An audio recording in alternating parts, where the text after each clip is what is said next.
hasil observasi adalah laporan yang merupakan sebuah laporan berdasarkan hasil pengamatan terhadap suatu objek.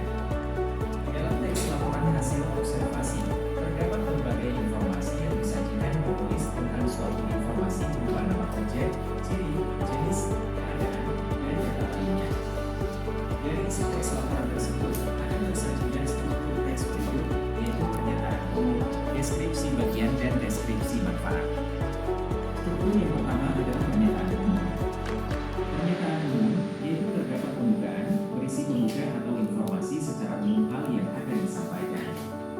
Bagian ini berisi hal umum tentang objek yang akan dikaji, menjelaskan secara garis besar tentang objek tersebut. Yang kedua adalah deskripsi bagian, yaitu terdapat isi, rincian, pembahasan, dan penjelasan secara lebih detail. Struktur yang ketiga adalah deskripsi manfaat. Deskripsi manfaat yaitu berisi fungsi atau manfaat setiap objek yang diamati dalam kehidupan.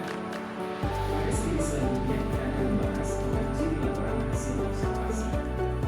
Ciri laporan hasil observasi ada tiga, diantaranya objektif, faktual, dan informatif. Ciri yang pertama adalah objektif, yaitu disusun dengan berdasarkan keadaan data objek dan nyata yang sudah secara